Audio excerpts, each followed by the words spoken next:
Selamat datang kembali di sesi pendalaman kita. Kali ini kita akan fokus banget nih, ngupas bab 8 dari The Personal MBA. Temanya penting, bekerja dengan diri sendiri. Misi kita simple aja. Gali intisari bab ini biar Anda makin jago ngelola diri sendiri buat capai tujuan. Siap ya? Yuk kita bedah bareng. Wah, tema ini pusatnya banget ya. Karena ujung-ujungnya gimana kita paham cara kerja internal kita, cara mikir, merasa, bertindak, itu jadi fondasi buat produktivitas, buat ambil keputusan yang lebih oke, bahkan ya buat kepuasan pribadi. Ini bukan teori doang loh, tapi beneran alat bantu praktis. Oke. Kita mulai dari yang paling dasar nih. Bab ini kan nyebut soal kontrol perseptual. Kedengerannya agak teknis ya, tapi intinya menarik banget. Katanya, kita itu bertindak bukan cuma respons dunia luar, tapi lebih ke menjaga persepsi internal kita sesuai sama yang kita mau. Kayak termostat gitu. Tepat sekali. Iya, analogi termostat itu pas banget. Contoh jaket tadi. Anda pakai jaket itu bukan karena suhu di luar dingin, secara objektif ya, tapi karena Anda merasa dingin. Dan Anda nggak mau terus-terusan merasa gitu. Jadi, pakai jaket itu upaya ngontrol persepsi dingin. Nah, insight-nya di sini, Anda bukan cuma penumpang di badan ini, tapi bisa jadi programmernya. Perilaku kita itu intinya upaya mengontrol persepsi. Menarik. Nah, kalau gitu, gimana penjelasan ini bantu kita paham kalau lagi, ya, stuck gitu? Kayak misalnya nunda-nunda kerjaan terus. Itu dia. Konflik internal namanya. Ini kejadian pas ada dua sistem kontrol di dalam diri Anda lagi rebutan. Rebutan mau ngontrol persepsi yang sama. Misal nih, sistem yang pengen selesaikan tugas penting, itu bentrok sama sistem yang pengen merasa nyaman sekarang, nggak mau stres. Dua-duanya valid loh keinginannya. Tapi karena mereka berantem, jadinya energi habis, tapi nggak ada hasil nyata. Anda jadi capek, terus ngerasa bersalah. Nah, langkah pertamanya ya sadar dulu. Oh, ini ada dua keinginan lagi tarik-menarikkan di dalam. Oke. Jadi sadar ada konflik itu kuncinya. Terus gimana caranya maju dari situ? Dari ragu-ragu ke aksi nyata. Bab ini nekenin banget soal keputusan ya. Katanya akar kata decide itu artinya memotong. Maksudnya gimana tuh? Persis. Jadi memutuskan itu kayak, ya memangkas kemungkinan lain. Anda pilih satu jalur. Dan ini penting nih. Jangan nunggu punya info 100% baru gerak. Di sumber ini kan ngutip Colin Powell tuh.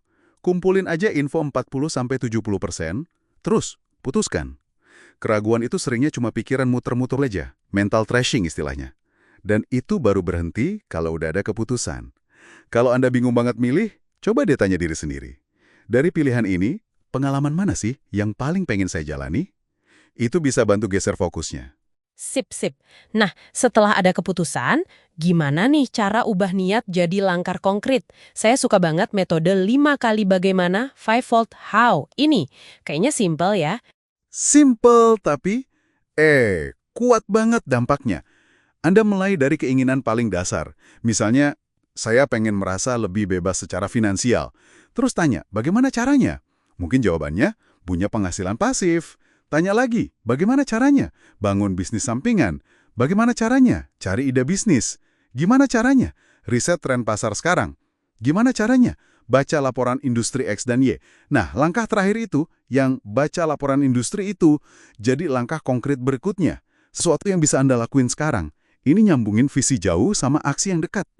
Nah, ini nih bagian yang menurut saya, wah menarik banget. Ternyata nggak cuma soal internal kita doang ya. Lingkungan sosial kita juga punya peran gede lewat konsep konvergensi. Beneran nih, kita jadi mirip sama orang-orang di sekitar kita? Bener banget. Dan seringnya tanpa kita sadari loh.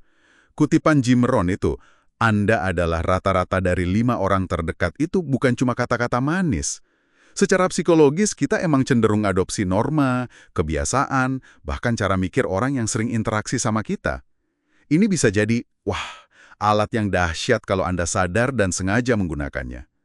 Mau lebih sehat, ya usahain lebih sering kumpul sama orang yang gaya hidupnya udah sehat. Nanti ketularan positif. Tapi ada juga kebalikannya kan, divergensi. yang kelompok malah pengen tampil beda gitu. Betul. Itu menjelaskan kenapa ada subkultur atau kenapa tim kerja bisa punya identitas khas yang beda dari tim lain. Intinya sih kesadaran. Lingkungan sosial Anda itu ngebentuk Anda, mau sengaja atau enggak. Jadi saran praktisnya, pilih lingkaran pergaulan Anda secara strategis, yang dukung arah pertumbuhan yang Anda mau.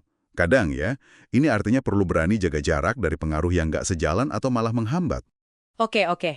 Jadi kalau kita rangkum nih ya, paham cara kerja internal lewat kontrol perseptual, terus ngenalin dan ngurai konflik batin, berani ambil keputusan walau info belum 100%, mecah dijuan jadi aksi pakai 5 kali bagaimana.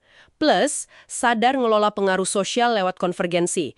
Ini semua kayak seperangkat alat buat bekerja bareng diri sendiri, bukan malah ngelawan diri sendiri. Gitu ya? Iya, intinya itu kombinasi antara kesadaran diri sama tindakan yang disengaja. Nggak ada formula ajaib sih, tapi kalau kita lihat diri kita sebagai sistem yang terus berusaha ngontrol persepsi, terus kita bikin pilihan yang sadar dan aktif ngebentuk lingkungan, wah, Anda bisa jadi jauh lebih efektif dan mungkin lebih tenang juga ngejalaninnya. Pertanyaan reflektif di akhir bab itu, apa sih yang sebenarnya saya mau? Gimana cara kerja terbaik saya? Itu bagus banget buat mulai. Nah, sebagai penutup nih, ada satu pemikiran buat Anda bawa pulang. Kalau benar, perilaku kita itu upaya buat ngontrol persepsi, kira-kira persepsi penting apa sih dalam hidup Anda sekarang? Soal kompetensi, ketenangan, hubungan, apa aja yang paling pengen Anda ubah atau kendalikan? Dan coba pikirin, apa satu langkah super kecil aja yang bisa Anda ambil hari ini juga buat mulai geser persepsi itu ke arah yang Anda mau? Pertanyaan bagus itu, buat direnungkan. Sampai jumpa di sesi pendalaman kita berikutnya ya.